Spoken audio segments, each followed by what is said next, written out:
ఎక్కువ మరణాలు జరిగాయో ఒక 3 monthsలో సుమారుగా 30 నుంచి 40 మరణాలు ఒకే లక్షణాలతో ఎక్కువ మంది మరణించడం కొంత సమాజాన్ని ఉలిక్కిపడే విధంగా చేసింది. ఈ ఆధునిక సమాజంలో కూడా ఇలాంటి అంటువ్యాధుల వల్ల మల్టీ ఆర్గాన్ ఫెయిల్యూర్ అయ్యి టపటపటప రాలిపోయారు. ఈ రాలిపోయినటువంటి సంఘటనని మేము ప్రధాన ప్రతిపక్షంగా వెళ్ళి పరిశీలించి కొన్ని విషయాలను గ్రహించి ప్రభుత్వానికి సలహా ఇచ్చి ఒత్తిడి తీసుకురావాలనేటువంటి ప్రధానమైన ధ్యేయంతో మేము నలుగురు వెళ్ళి నిన్న సుమారుగా 15 కుటుంబాలను పరామర్శించాం. ఆ గ్రామంలో ఉన్న పరిస్థితులను ప్రత్యక్షంగా చూశాం. పెద్దలందరినీ కూడా ఏమిటి కారణాలని వారికి తెలిసినటువంటి విషయాలను సేకరించాం. ఫైనల్గా మాకు అర్థమైంది, అది కరెక్టా కాదా ప్రభుత్వం తేల్చాలి. కంటామినేషన్, వాటర్ కంటామినేషన్ వలన ఈ వ్యాధులు వచ్చాయి అనేది ప్రాథమికంగా మాకు అనిపించిన సమాచారం. ఈ తప్ప రైట ప్రభుత్వం నిర్ణయించుకోవాలి. ఈ వాటర్ కంటామినేషన్ ఎందుకు వచ్చింది ఆ గ్రామంలో? ఆ గ్రామంలో ఇందాక డాక్టర్ గారు చెప్పినట్టుగా ఒక పెద్ద గుంట ఉంది, సంజీవయ్య గుంట అని. ఆ గుంట ఏంటంటే క్వారీయింగ్ చేసి కొండలను పగలగొట్టి క్వారీయింగ్ చేసిన తర్వాత పెద్ద గుంటగా ఏర్పడింది. అది ఒక చెరువులాగా ఏర్పడింది. దానిలోకి నీళ్లు ఎక్కడొస్తాయంటే కొండ మీద నుంచి జారి వర్షం పడ్డప్పుడు వస్తాయి. కొండ మీద నుంచి జారి వర్షం పడ్డప్పుడు వచ్చేటప్పుడు అక్కడంతా కూడా బ్లాస్టింగ్ జరుగుతూ ఉంటుంది. ఆ బ్లాస్టింగ్ మెటీరియల్ కూడా దానిలో కలుస్తూ ఉంటుంది. కలిసి అదంతా ఆ గుంటలో చేరి ఆ గుంట ఇంకిపోదు, కింద కూడా రాయే కాబట్టి అలా మురిగిపోతూ ఉంటుంది. వాటర్ హెడ్ ట్యాంక్కి దీన్ని రీసెంట్గా ఇప్పుడు ఇంతకుముందు చేయలే, రీసెంట్గా ఈ వాటర్ హెడ్ ట్యాంక్ పంపించారు. పంపించి డిస్ట్రిబ్యూషన్ లైన్స్కి ఇచ్చారు. ఎందుకు ఇచ్చారంటే తాగునీరు కాదు, వాడుకోవడానికి ఇచ్చారు. మరి వాడుకున్నారో ప్రజలు, తాగారో మనకు తెలియదు. దీనివల్లనే ఈ కంటామినేషన్ వచ్చింది, ఈ ఎపిడమిక్ వచ్చింది అనేది మాకు సాధారణంగా అనిపించినటువంటి అంశం. దీనివల్ల ఇంతమంది చనిపోయారు. అసలు వాటర్ ఎందుకు ఎక్కించారు ఆ పాడుబండి గుంటలో నుంచి అనేది ఇక్కడ ప్రశ్న. దీని మీద ఎంక్వైరీ చేయవలసినటువంటి బాధ్యత ప్రభుత్వానికి ఉంది. వరుసని టపటప మరణిస్తూ ఉంటే ఇంతవరకు కూడా కళ్ళు తెరిచి చూడలేదు. 31వ తారీఖు నుంచి అక్కడ క్యాంప్ పెట్టారు డాక్టర్స్ని.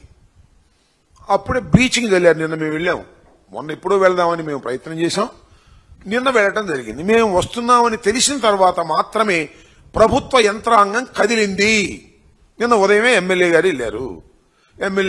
ఇవాళ ఏదో ఎంపీ గారు మరి ఆరోగ్య శాఖ మంత్రి గారు వెళ్తున్నారు అన్నారు. ఎంతవరకు వెళ్ళారో మాకు తెలియదు. అక్కడ పరిస్థితులన్నీ మేము గమనించింది ఏమిటంటే ప్రధానంగా అక్కడ ఒక పల్లె వెళ్ళాం. అక్కడ ఒక మహిళ చెప్పింది, ఏమండి ఈ వైఎస్ఆర్ ప్రభుత్వం ఉన్నప్పుడు మా ఊళ్ళో బెల్ట్ షాప్ ఒకటి కూడా లేదండి, ఇప్పుడు మా ఊళ్ళో 5 బెల్ట్ షాపులు ఉన్నాయి, 3 మా పల్లెలోనే ఉన్నాయి, టపటప దొరుకుతుందండి మద్యం, మంచిలు అయితే దొరకటం లేదండి అనేటువంటి ఆవేదన ఆమె వ్యక్తం చేసింది. దీన్ని బట్టి మాకు అర్థమవుతుంది ఏంటంటే మందు మాత్రం విచ్చలవిడిగా ఇస్తున్నారు, మంచినీళ్లు మాత్రం ఇవ్వడం లేకపోతున్నారు. కేవలం ఆ ట్యాంకులోంచి వచ్చేటటువంటివే కొనుక్కోవాలన్నా కూడా పేద ప్రజానికి కొద్దిగా ఇబ్బంది పడుతున్నటువంటి సందర్భం. నేను ఇక్కడ ఒకటి గుర్తు చేస్తాను మీ అందరికీ కూడా. చంద్రబాబు నాయుడు గారు చాలాసార్లు చెప్పాడు, గుర్తుంది కదా, బెల్ట్ షాప్ పెడితే బెల్ట్ తీస్తా అన్నాడు. మరి బెల్ట్ తీసిన సందర్భమే లేదు.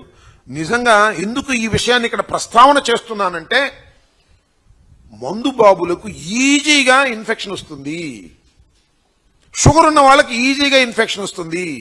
ఈ వస్తున్నటువంటి వాటర్ కంటామినేషన్తో వాళ్ళు చనిపోవడానికి ఇది కూడా ఒక ప్రధానమైన కారణం అనేది అర్థమవుతా ఉన్నది. అయితే గ్రామంలో మందు లేకపోతే తాగరంటే తాగొచ్చు, గ్రామంలో మందు ఉంటే అందుబాటులో ఉంటే ఎంత భయంకరంగా తాగుతారో మీ అందరికీ తెలుసు. గ్రామాల్లో బెల్ట్ షాపులు పెట్టడం వలన ఇలాంటి ప్రమాదాలు జరుగుతూ ఉన్నాయి. దీన్ని ప్రభుత్వం గమనించవలసినటువంటి అవసరం ఉన్నది. కేవలం ఇది మానవ తప్పిదంతోనే జరిగిందనేది మాకొచ్చినటువంటి ఇన్ఫర్మేషన్. ఏదో ప్రభుత్వాన్ని విమర్శించాలని కాదు. ఆ గ్రామంలో మరణాల పట్ల ఒక వాస్తవాన్ని మేము ప్రజలకు చెప్పాలనే ఉద్దేశంతోనే మేము వెళ్ళాం తప్ప ఇదేదో చంద్రబాబు నాయుడు గారి నెత్తి మీదో లేకపోతే అక్కడ ఉన్నటువంటి పాలకుల నెత్తి మీదో వెయ్యాలనేది కాదు. నిండు ప్రాణాలు 30 నుంచి 40 వరకు పోయాయి. అన్ని ఒకే కేసు, మల్టీ ఆర్గాన్ ఫెయిల్యూర్. తీసుకువెళ్ళడం హాస్పిటల్కి, అక్కడ ట్రీట్మెంట్ చేయడం, ఇంటికి వచ్చిన చచ్చిపోవడం, కొంతమంది అక్కడ చచ్చిపోవడం. అలో లక్షణ అని ఏడుస్తున్నటువంటి కుటుంబాలను పరామర్శించినప్పుడు చాలా బాధేసింది. చిన్నపిల్లలు ఉన్నారు, 40 ఏళ్ల వ్యక్తులు చనిపోయారు. సరే 70 ఏళ్ల వ్యక్తులు చనిపోయారు, అది వేరే విషయం. 80 ఏళ్ల వ్యక్తులు, 40-45 ఏళ్లు ఉన్నటువంటి వ్యక్తులు కూడా ఈ మల్టీ ఆర్గాన్ ఫెయిల్యూర్ వల్ల చనిపోయినప్పుడు ఎంత కుటుంబం ఎంత బాధపడుతుందో ఒకసారి ఆలోచించాలని కూడా మనం చేస్తున్నాం. దాని మీద ప్రభుత్వానికి మేము డిమాండ్ చేసాం, తక్షణమే ఆరోగ్య శాఖ మంత్రి గారు రావాలి, దాన్ని పరిశీలించాలి అన్నాం. మరి వాళ్ళు వస్తామన్నారు, మరి వచ్చారో రాలేదో మాకు తెలియదు. That is our demand. Number 2, మీరు మంచినీళ్ళని ఫ్రీగా ఇవ్వండి. ఏది మినరల్ వాటర్ శుభ్రపరిచినటువంటి నీరుని కొంతకాలం ఆ గ్రామానికి. రాష్ట్ర వ్యాప్తంగా ఈ గ్రామం అనేది ఒక ప్రమాదకరమైన గ్రామంగా తయారైంది కాబట్టి మంచినీళ్లను తక్షణమే మీరు ప్రతి ఇంటికి కూడా ఇన్ని లీటర్లను ఇచ్చేటటువంటి ప్రయత్నం మీరు చేయండి. It is an emergency. Number 2, మందు అక్కడ లేకుండా చేయండి, బెడ్ షాపులు తీసేయండి. 3వది, ఎవరైతే చనిపోయారో పేద ప్రజానీకం వారికి కాంపెన్సేషన్ ఇవ్వండి. ఇది మానవ తప్పిదం వల్ల జరిగింది తప్ప వారి దురదృష్టం వల్ల జరగలేదు, ఇది సహజ మరణాలు కాదు అనేది నిర్ధారణ అవుతుంది. వారే చెప్తున్నారు, వారి పత్రికలే చెప్తున్నాయి. కాబట్టి దీని మీద అంతేకాకుండా డాక్టర్ గారు నాకు చెప్పినట్టుగా అక్కడ ఇన్ఫెక్టెడ్ డిసీజెస్ డాక్టర్ ఒక ఆయన ఉన్నాడు, చక్రవర్తి గారని. ఆయన కూడా ఆ మధ్యన ఏం చెప్పండి, మెలీడియోసిస్ అనేది నిర్ధారణ చేశారు ఆయన, ఎక్కడో బాంబే పంపించి. అది చాలా ప్రమాదకరమైనటువంటి అంటువ్యాధి, వాటర్ ద్వారా వస్తుంది. అది అక్కడ కేసు రిజిస్టర్ అయిందని చెప్తున్నారు ఇంతకు ముందే. ఇలాంటి ప్రమాదకరమైనటువంటి ఆగస్ట్ 31 ఆయన చెప్పారు. ఇది ఇంత ప్రపంచం అంత దృష్టి పెట్టకముందే ఒక డాక్టర్ గారు చెప్పినటువంటి సందర్భం. ఆయన కూడా ఇన్ఫెక్టెడ్ డిసీజెస్ కి సంబంధించినటువంటి గుంటూరులో స్పెషలిస్టు, పెద్ద హాస్పిటల్. ఆయన దీన్ని ఐడెంటిఫై చేసినటువంటి సందర్భం. అప్పటి నుంచి కూడా ఇంతవరకు మరి ఏమి మీరు దాని మీద తీవ్రమైనటువంటి చర్య తీసుకున్నటువంటి సందర్భం లేదు. కాబట్టి ఆ చనిపోయినటువంటి కుటుంబాలను ఆదుకునేటటువంటి ప్రక్రియలో ఈ ప్రభుత్వం ముందుకు రావాలనేది మా డిమాండ్గా చెప్తూ ఉన్నాం. అంతేకాకుండా విచిత్రమైన విషయం ఏంటంటే ఆ ఊర్లో మంచినీరు దొరకదా అంటే అద్భుతమైన మంచినీరు దొరికింది బోర్లలో. ఏంటో తెలుసా, ఆ తురకపాలెం నుంచి సుమారుగా కొన్ని లక్షల లీటర్లు వ్యాపారం జరిగింది. ఏం వ్యాపారం తెలుసా, పెద్ద బోర్లు వేస్తారు నాబోటోడు, అక్కడ ఆ బోర్ల నుంచి ట్యాంకులకు అమ్ముతాడు. ఆ ట్యాంకులేమో గుంటూరు హాస్పిటల్స్కి, గుంటూరు హోటల్స్కి మంచినీళ్ళకి సరఫరా చేస్తారు క్యాష్తో. ఆ ఊరు అది ఒక పెద్ద బిజినెస్. భూగర్భంలో ఉన్నటువంటి నీరును తోడుకొని అమ్ముకునేటటువంటి బిజినెస్ ఉన్నటువంటి ప్రాంతం అది. అక్కడ వాటర్ కంటామినేట్ అయ్యి మంచినీళ్ళు లేక 40 మంది చనిపోయారంటే సిగ్గుపడదా ఈ ప్రభుత్వాన్ని అడుగుతా ఉన్నా. ఆ గ్రామంలో ఏం కట్టడి చేస్తున్నారని అడుగుతా ఉన్నా. ఇంత దుర్మార్గమైనటువంటి కార్యక్రమాలు నిర్వహిస్తున్నటువంటి ఈ ప్రభుత్వం మరి వారికి సహాయం చేయకపోతే ఎలా ఉంటుంది ఒకసారి ఆలోచించమని మనం చేస్తున్నాం. ఈ విధంగా కేవలం ప్రభుత్వం యొక్క నిర్లక్ష్యం వల్ల శానిటేషన్ లేదు. శానిటేషన్ ఉంటే ఇది రాదు, ఆ వాటర్ ఎక్కించకపోతే ఇది రాదు. ఇది మా ప్రాథమికమైనటువంటి సమాచారంతో మేము కంక్లూడ్ చేస్తున్నటువంటి అంశం. లేదు భిన్నంగా ఉందంటే చెప్పమనండి. ఆ మంత్రి ఆయన ఎమ్మెల్యే గారు అంటాడు జగన్మోహన్ రెడ్డి గారి టైంలోనంట శానిటేషన్ లేదని అందుకని ఇప్పుడు వచ్చిందంట. సిగ్గుండాలి మాట్లాడటానికి. ఇలా తప్పుడు పద్ది జగన్మోహన్ రెడ్డి గారి ప్రభుత్వం మీద 14 మాసాలు అయిపోయినా కూడా జగన్మోహన్ రెడ్డి గారి ప్రభుత్వం మీద, వైఎస్ఆర్ కాంగ్రెస్ ప్రభుత్వం మీద బురదజల్లి తప్పుకోవాలనుకోవటం సరైనటువంటి విధానం కాదు. తక్షణమే ఈ ప్రభుత్వం స్పందించాలి, వారి కాంపెన్సేషన్ ఇవ్వాలి, వాటర్ ఫ్రీగా ఇచ్చేటటువంటి కార్యక్రమం ఇవ్వాలి, తాగునీరు. అక్కడ ఉన్నటువంటి బెల్ట్ షాపుల్ని రద్దు చేయాలి. రద్దు చేయటం ద్వారా కొంత మేరకు మళ్ళా తిరిగి వ్యాధి విపరీతం కాకుండా ఉంటుంది. కాబట్టి తక్షణమే ప్రభుత్వం ఆ చర్య తీసుకోవాలి. మళ్ళీ ఒకసారి చెప్తున్నా, నారా చంద్రబాబు నాయుడు గారికి, ఆరోగ్య శాఖ మంత్రి గారికి, అదేవిధంగా డిఫాక్టో సీఎం ఆయన పేరేంటి లోకేష్ గారికి, మరొక్క ప్రాణం పోయిందా దానికి బాధ్యులు మీరే గుర్తుపెట్టుకోమని కూడా ఈ సందర్భంగా నేను చెప్పదలుచుకున్నా. మరొక ప్రాణం పోవడానికి వీల్లేదు. అక్కడ మీరు తగిన చర్యలు తీసుకోవడం ద్వారా మాత్రమే ప్రాణాలను కాపాడగలుగుతారనే విషయాన్ని గుర్తుపెట్టుకోమని కూడా ఈ సందర్భంగా చెబుతున్నాను. దీని మీద తక్షణం యాక్షన్ తీసుకోకపోయినట్లయితే మా ప్రక్రియ మాకుంది. మేము అపోజిషన్లో ఉన్నాం. 40% షేర్ ఉంది మాకు. ప్రజా ఉద్యమాల ద్వారా మీ మీద ఒత్తిడి తీసుకొస్తాం. ప్రజల్లో దీన్ని మేము ప్రచారం చేస్తాం. మీ ప్రభుత్వం ఫెయిల్యూర్ని ఎండగట్టేటటువంటి కార్యక్రమం చేస్తాం అనేది కూడా గుర్తుపెట్టుకొని తక్షణమే మేము చెప్పినటువంటి, మేము డిమాండ్ చేస్తున్నటువంటి న్యాయబద్ధమైనటువంటి డిమాండ్ను ఆ గ్రామ ప్రజల నుంచి మేము తెలుసుకున్న దాని మీద వారి గ్రామ ప్రజల యొక్క రక్షణ కోసం మేము చేస్తున్నటువంటి ఈ డిమాండ్లను మీరు తక్షణమే ఆమోదించాలి, అమలు చేయాలని కూడా ఈ సందర్భంగా నేను చెప్పదలుచుకున్నాను. అంటే చంద్రబాబు నాయుడు గారు, జగన్మోహన్ రెడ్డి గారు టైంలో ప్రతి జిల్లాకి ఒక మెడికల్ కాలేజ్ ఉండాలి, దట్ గవర్నమెంట్ మెడికల్ కాలేజ్ ఉండాలి అనే ఉద్దేశంతో వారు ప్రారంభించారు. కొన్ని కంప్లీట్ చేశారు. సుమారుగా 7 మెడికల్ కాలేజీలని ప్రారంభించారు కూడా. 5 మెడికల్ కాలేజీలు ప్రారంభించారు. ఇంకా మిగతా అన్ని కన్స్ట్రక్షన్లు ఉన్నాయి. చంద్రబాబు నాయుడు గారు ఇదే అదనుగా తీసుకుని ఇప్పుడు వాటిని అన్నింటినీ కూడా ప్రైవేట్ రంగానికి ఇచ్చి అమ్ముకోవాలనే ప్రయత్నం చేస్తున్నారు. అమ్ముకోవడం అంటే కిక్ బ్యాక్స్ తీసుకుని ఇవన్నీ కూడా ప్రైవేట్ మేనేజ్మెంట్కి అప్పచెప్పేటటువంటి ప్రయత్నం. ప్రైవేట్ మేనేజ్మెంట్ అంటే ఆయన తాబేదారులు, ఆయనకు కావాల్సిన వాళ్ళు ఇచ్చి ప్రజల మీద విపరీతమైన భారం. ఇక నీకు ప్రైవేట్ కాలేజీలు ఇస్తే డొనేషన్లు ఏ విధంగా ఉంటాయో మీ అందరికీ తెలుసు. మేనేజ్మెంట్ కోట అంటారు, లేకపోతే ఇంకోటి అంటారు. రెండవది, ప్రైవేట్ కాలేజీల్లో వైద్యం కూడా ఎలా ఉంటుందో మీకు తెలుసు. వైద్యాన్ని ప్రైవేటీకరణ చేసి, విద్యని ప్రైవేటీకరణ చేసి డబ్బులు సంపాదించుకోవాలనేది చంద్రబాబు నాయుడు గారి మనస్తత్వం. జగన్మోహన్ రెడ్డి గారు విద్యని, వైద్యాన్ని ప్రైవేట్ రంగంలో కాకుండా ప్రభుత్వ రంగంలో నడిపి పేద ప్రజానీకానికి ఉపయోగపడే విధంగా చేయాలని తాపత్రయపడినటువంటి వ్యక్తి మాజీ ముఖ్యమంత్రి జగన్మోహన్ రెడ్డి గారు.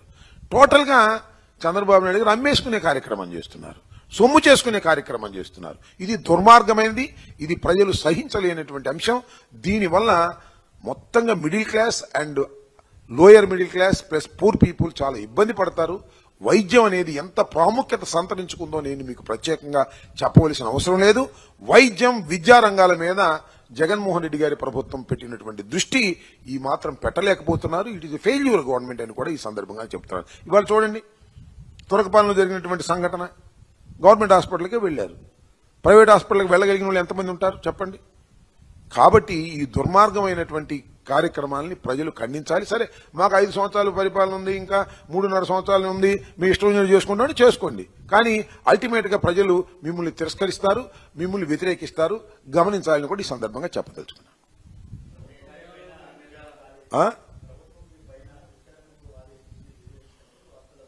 వార్తలు నాకు వస్తున్నాయి. వార్తలంటే దేనిలో ఉండాలి? ఆంధ్రజ్యోతిలో వచ్చింది. ఆయన ఎవరు? రాధాకృష్ణ గారి పేపర్లో ఇవాళ చాలా ఫ్రంట్ పేజీలో ఒక కాలం ఇచ్చి అంబటి ఏదో అన్నాడు. అంబటి ఏమిటిది అని నా మీద చాలా ఎలిగేషన్స్ పెట్టారు. ఆ ఎలిగేషన్స్ ఏంటి? జగనన్న కాలనీస్ లో ప్రభుత్వానికి భూమి ఇచ్చేటప్పుడు నీలాంటి రైతు దగ్గర నుంచి 10 లక్షలు కొనుక్కుని ప్రభుత్వానికి 30 లక్షలకు అమ్మి 20 లక్షలు కొట్టేశానంట మొత్తం కాలనీల్లో. అది ఒక ఆరోపణ. అదేవిధంగా పోలీసులు ట్రాన్స్ఫర్ చేసేటప్పుడు లంచాలు తీసుకున్నానంట, ఇది ఒక ఆరోపణ. అక్కడ మాకు చిన్న చిన్న క్వారీలు ఉన్నాయి, ఏదో సున్నపురాయి, దాని దగ్గర 10 కోట్లు సంపాదించానంట. లెక్కేసుకుంటూ వచ్చారు. ఆంధ్రజ్యోతి రాధాకృష్ణ ఏమో వేశాడు ఇత్తనం. ఈ ఇత్తనం కూడా ఎక్కడి నుంచి వచ్చింది తెలుసా? మన లోకేష్ గారి దగ్గర నుంచి వచ్చింది. లోకేష్ గారు, చంద్రబాబు నాయుడు గారు కలిసి ఇత్తనం తయారు చేశారు. ఆ ఇత్తనాన్ని రాధాకృష్ణ గారు ఆయన పేపర్లు వేశాడు. దానికి నీళ్లు పోస్తున్నాడు ఎవరు? TV5 బిఆర్ నాయుడు ఇవాళ నీళ్లు పోశాడు. రేపు ఎరువేస్తాడు ఎవరు? కిరణ్ గారు. ఈనాడు ఆయన ఎరువేస్తాడు. ఎరువేసేది కచ్చి పువ్వు కాసిందంటారు. ఆ పువ్వును తీసుకెళ్లి ఎక్కడో చూపించే ప్రయత్నం. ఇలాంటి పిచ్చి వేషాలకు భయపడటానికి మేము సిద్ధంగా లేవని కూడా మనవి చేస్తున్నా. చూడు ఎంత పండగ చేసుకున్నారు, నీకు చూపిస్తా. అయ్యి తీసుకొచ్చా. TV5 ఆంధ్రజ్యోతి పేపర్లోనేమో పొద్దున్న వేస్తాడు. TV5లో 1 కాదు 2 కాదు అంబటి అవినీతి చిట్టా సంబరం చేసుకుంటున్నాడు. ఇదొకటి. ఇవాళే ఇవన్నీ కూడా ఆంధ్రజ్యోతిలో ఏం కానీ ఇదొకటి. బాబోయ్ ఇన్ని స్కాముల బయటపడ్డ అంబటి అరాచకం. బాబోయ్ ఇన్ని స్కాముల అంబటి రాంబాబు బండారం బయటపడిపోయింది. తేల్చేశాడు బిఆర్ నాయుడు. ఇక నేను దొంగ తేల్చేశాడు. ఇంకోటి కామెడీ, భలే కామెడీగా, అబ్బా అంబటి దొరికేశాడు, అబ్బా అంబటి దొరికేశాడు, పట్టేసుకున్నారు నన్ను. ఇది చూడండి, జగనన్న కాలనీలో ఆంబోతుల మేత. ఆంబోతులు అంటే ఎవరు ఆంబోతులు? అసలు బిఆర్ నాయుడు కన్నా పెద్ద ఆంబోతు ఎవరు ఉన్నారా? అసలు చంద్రబాబు నాయుడు కన్నా పెద్ద ఆంబోతు ఎవరు ఉన్నారా? ఎక్కడ పడితే అక్కడ మేసే బ్యాచ్ కదా ఇది. అసలు మిమ్మల్ని ఆంబోతులు అంటే చాలా పొరపాట్లే. ఆంబోతులకు ఆవుల్ని సప్లై చేసే బ్యాచ్ ఇది. ఎవరు? బిఆర్ నాయుడును చంద్రబాబు నాయుడును. మీరు నన్ను పట్టుకుంటారు, పట్టుకొని చూస్తాను. అంబటి ఆత్రం పెట్టారు, ముహూర్తం. ముహూర్తం పెట్టారని నాకు ఏం మర్డర్ చేసేస్తారా? జైలు వేసేస్తారా? నా ఆత్రం అంట ముహూర్తం పెట్టి. ఇవన్నీ TV5 ఇవాళ TV5 వరకే చూసాం. రేపు మా కిరణ్ బాబాయ్ వస్తాడు, ఈనాడు రామోజీరావు గారు అబ్బాయి. అసలు మీకన్నా అవినీతి పరులు ఎవరున్నారయ్యా? రామోజీరావు కన్నా అవినీతి పరుడు, రాధాకృష్ణ కన్నా అవినీతి పరుడు, బిఆర్ నాయుడు కన్నా అవినీతి పరుడు, చంద్రబాబు కన్నా అవినీతి పరుడు, లోకేష్ కన్నా అవినీతి పరుడు ఎవడున్నాడు చెప్పండి? నన్ను అవినీతి పరులు అంటారా? నిరూపించండి, చూస్తా. అది ఎంతవరకు నిజమో. విజిలెన్స్ ఎంక్వైరీ చేశారంట, నాకు తెలుసు. విజిలెన్స్ ఎంక్వైరీ చేస్తారు. 1000కి ముందే విజిలెన్స్ ఎంక్వైరీ రిపోర్ట్ రెడీ అయి ఉంటుంది, ఏం అనుమానం లేదు. 1000కి ముందే రిపోర్ట్ రెడీ చేసి ఉంటారు. ఇవన్నీ నిజమేను. అంబటి రాంబాబు గారు అన్యాయాలకు పాల్పడ్డాడు, అంబటి రాంబాబు గారు వసూలు చేసేశారు, అంబటి రాంబాబు గారు అంత అవినీతి పరులు లేడు. విజిలెన్స్ రిపోర్ట్ తయారైపోద్ది. ఆ విజిలెన్స్ రిపోర్ట్ చూసంగా ఏం చేస్తారు? ఏసీబీకి వేసేస్తారు. ఇదేగా తంతు, మోడ్ ఆఫ్ ఆపరేషన్. ఏసీబీ ఎంక్వైరీకి వేసాం అంబటి మీద. ఏసీబీ బయలుదేరతాడు, రాంబాబుని పట్టుకుందామని. పట్టుకుంటారు, ఏం చేస్తారు? అరెస్ట్ చేస్తారు, లోపల పెడతారు. ఇదేగా. ఇంతకన్నా చేయగలుగుతారా మీరు? నేను మనవి చేస్తున్నా, ఒకటే చెప్తున్నా, దేనికైనా సిద్ధపడే రాజకీయాల్లో ఉన్నాం, భయపడటానికి సిద్ధంగా లేవని కూడా మనవి చేస్తున్నా.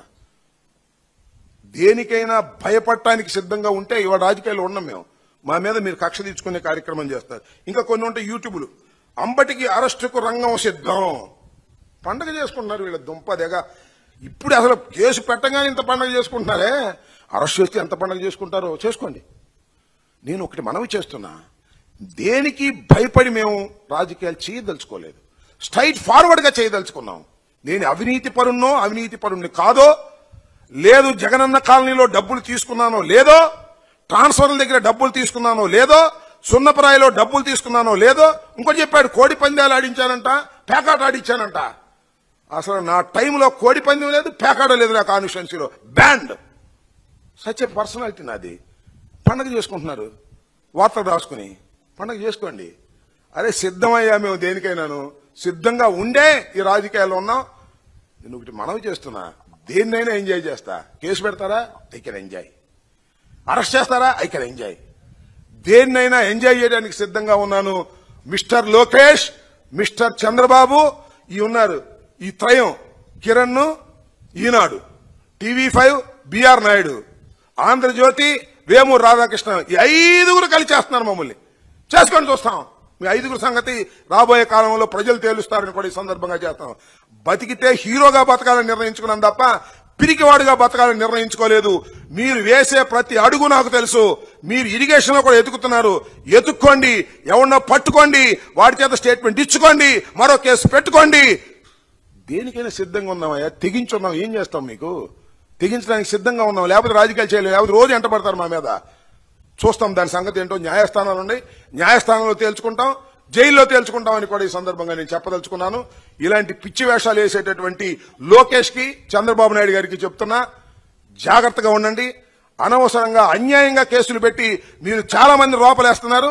నన్ను కూడా వేయాలనుకుంటున్నారు. వేసుకోండి, నేను చూస్తానని కూడా ఈ సందర్భంగా చెప్పదలుచుకున్నా. ఇంత నీకు అనగావాలా?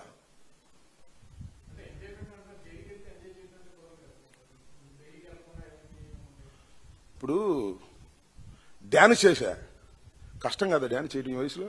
I can enjoy the dance. మొన్న ట్రెక్కింగ్ చేశా, కష్టమేగా. ట్రెక్కింగ్ లో కూడా ఎంజాయ్ చేశా. జైలు కష్టమేగా, జైల్లో కూడా ఎంజాయ్ చేస్తా.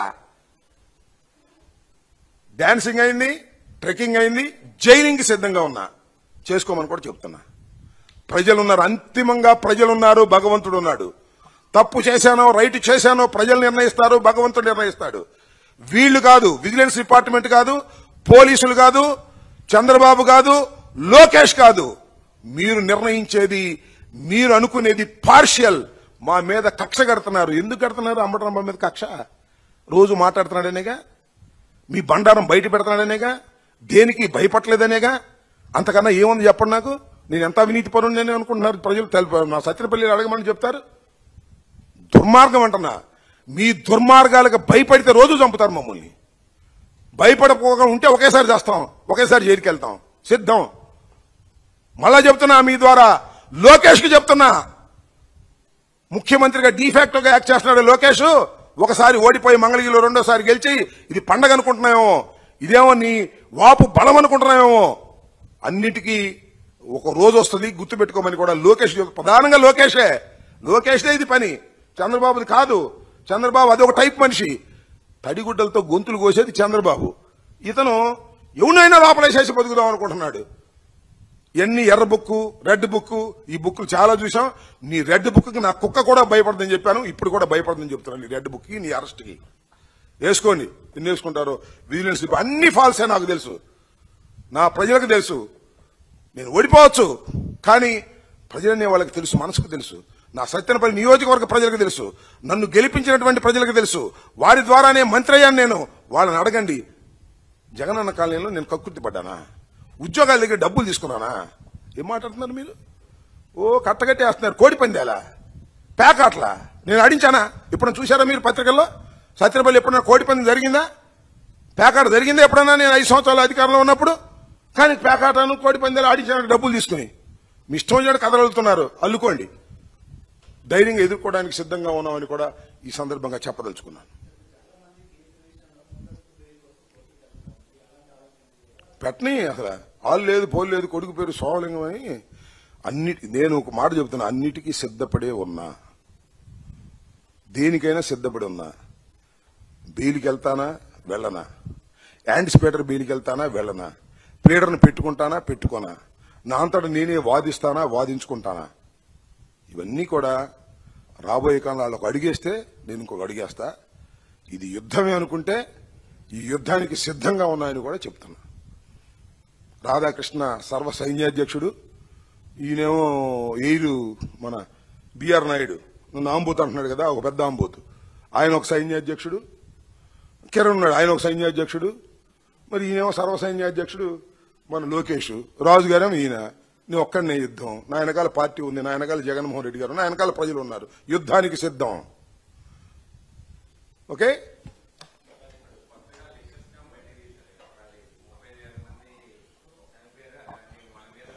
అసలు లిక్కరు లేదు, స్కాము లేదు, అంతా ఇది ఒక పెద్ద స్కాము. లిక్కర్ స్కామ్ ఎక్కడుంది అసలు? ఇదిగో ఇట్లాంటిదే, ఇట్లాంటి కేసే 14 మాసాల తర్వాత పెడతాను నా మీద. ఇవన్నీ ఫాల్స్ అని చెప్తున్నానబ్బా. మీ అందరికీ తెలుసు, ప్రతి వ్యక్తికి తెలుసు ఈ రాష్ట్రంలో. జగన్మోహన్ రెడ్డి గారిని వేధించడం కోసమో, జగన్మోహన్ రెడ్డి గారి ఆఫీసులో పనిచేసినటువంటి అధికారులను వేధించడం కోసమో లిక్కర్ కేసు తీసుకొచ్చి ఎవరిని పడితే ఆయన అరెస్ట్ చేసే కార్యక్రమం. నన్ను కూడా లిక్కర్ కేసులో పెట్టాల్సి, మరి ఎందుకు స్పెషల్గా పెట్టారు? ఇంకోటి నాకు అర్థం కాల. మరి అతకదని అనుకున్నారేమో, మాటేస్తే అతకదనుకున్నారేమో, కుట్టిన అతకదనుకున్నారేమో, అందుకని స్పెషల్ కేసు పెట్టారు. విజిలెన్స్ డిపార్ట్మెంట్ అంట. ఆ విజిలెన్స్ డిపార్ట్మెంట్ సంగతి నాకు తెలియదు. ముఖ్యమంత్రి ఏం చెప్తే అది రాస్తారు వాళ్ళు, లోకేష్ ఏం చెప్తే అది రాస్తారు. సో ఈ స్కాములు, ఈ కేసులు అన్ని బూటకం. ఏ ఒక్క కేసు నిలబడదు, ఏ ఒక్క స్కాము ప్రూవ్ చేయలేరు. ఇది రాజకీయ కక్షతో, పొలిటికల్ వెండేటాతో చేస్తున్నటువంటి కార్యక్రమం.